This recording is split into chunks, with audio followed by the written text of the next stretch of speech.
Well, the first gift for Rob is apparently that I'm doing the sermon. So let us pray. Gracious God, open our hearts and our minds to your word and to your inspiration. Amen.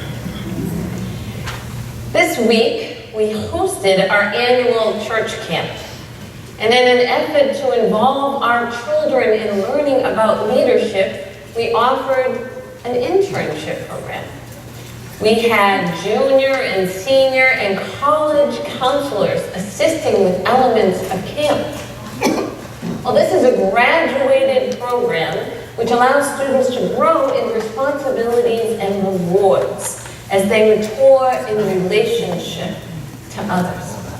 Our junior counselors, who are of middle school age, assisted in helping the elementary school children. They assisted in playing games and making crafts and helping with science projects and snacks, or in other ways that they were needed. And at the end of the week, we all sat together and discussed what were some of the challenges that they faced. Well, when asked what was the greatest challenge they faced in working with children, they resoundingly responded, "It's trying to get them to listen." And I said, well, yes, that can be really hard.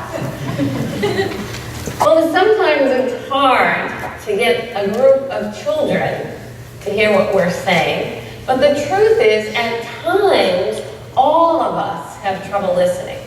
Listening to our loved ones, colleagues, neighbors, listening to suffering and those we love in pain. Listening in the busyness of our lives.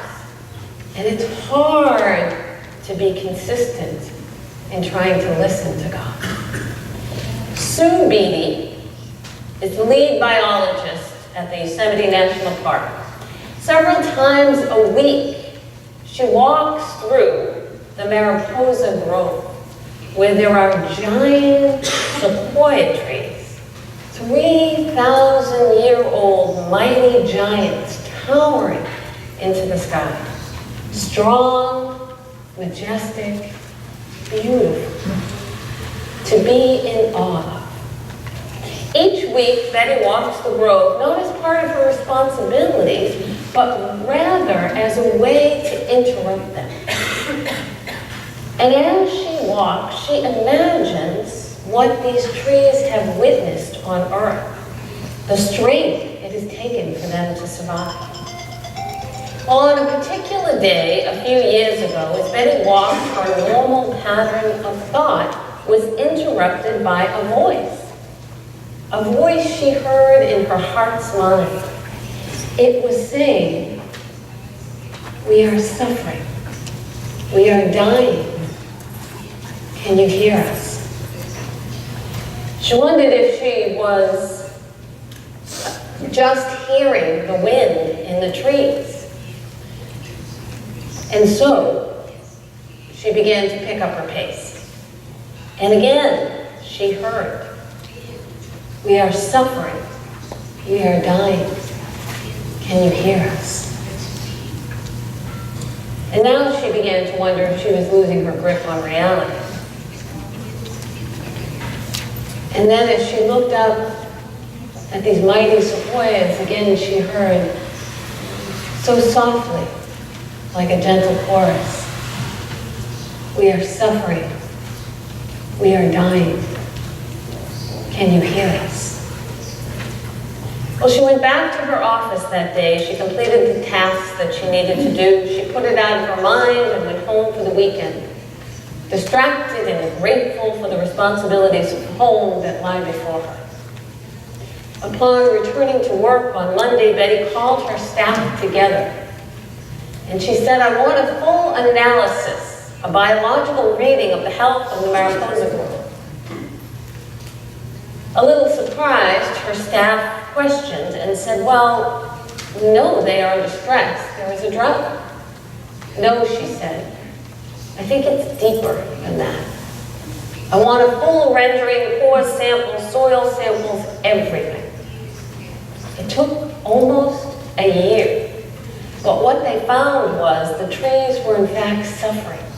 The trees were dying. Asphalt and tourism had trampled down their roots. They could not breathe. And Sue had taken the time to hear them. She recommended that the grove be a place not of recreation, but reverence and restoration. To save the trees, she needed to understand that these mighty sequoias were vulnerable, not weak, but susceptible, like all living things. Today, if you journey to the Mariposa Grove in Yosemite, you will find a sign that reads, "Can you hear the trees?" Listening takes tremendous strength. The sounds we hear may challenge our understanding, our beliefs, our desires, or even our faith. Listening requires that we have within us a willingness, an openness, an ability to see and hear God's voice speaking through others in unexpected ways at unexpected moments. Well, do we have the strength to listen, to slow down, to reflect, and then make the necessary changes, personally, structurally, institutionally, to create sacred spaces and opportunities where reverence and awe can be heard and seen and flourish? Well, Elijah listened. Betty listened, and because they listened, their lives and the lives of those around them were changed for the better.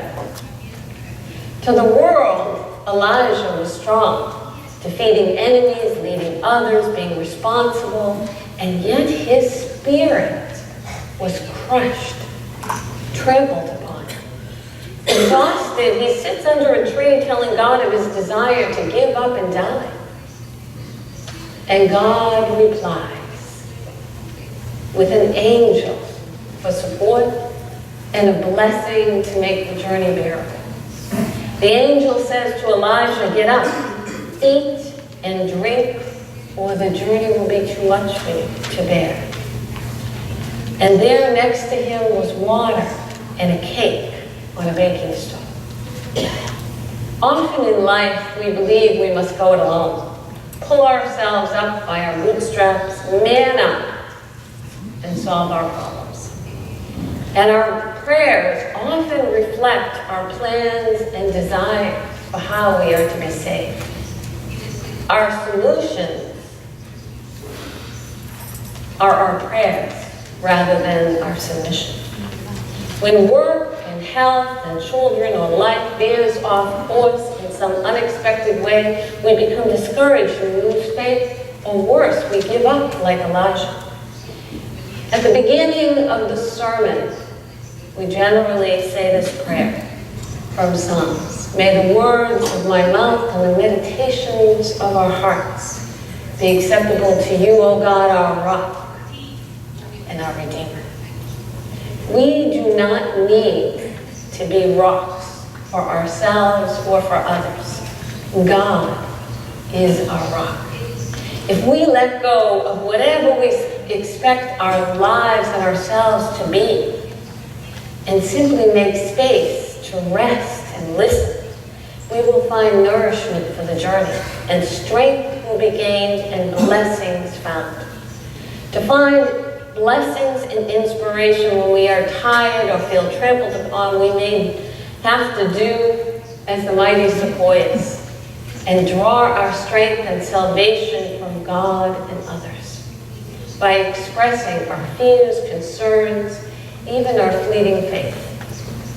No matter what others expect of us, no matter how strong they believe we are, we must at times share our suffering without concern for what they think. Real strength is not the ability to stand alone in this world. It does not come from competitive power, but from restorative and regenerative power. Real strength comes when we are able to lean on God, our rock and our Redeemer, and share our pain with others, as Jesus did. In the United States, the suicide rate amongst men has increased by 30% in the last 10 years. And most of these men are 50 years of age or older. At a time when wisdom and knowledge and grace is so plentiful, many men are giving up. Men are suffering in our culture. Are we listening? I cannot speak to the psychology of the statistic, but I can share my faith. I believe if we lean on God and listen, guidance and blessings will come in unexpected ways. Miracles will transpire. Trees will speak and cakes will be found. Grace and miracles do not occur only once in our lives, but as often as we need them. In listening at summer camp, the junior counselors heard stories that challenged them. They heard of fear, of wanting to belong, of hurts, and it was hard to listen. But they reminded the children that they were not alone, that God was there and we were as well. Today, we celebrate men, fathers, grandfathers, spiritual fathers.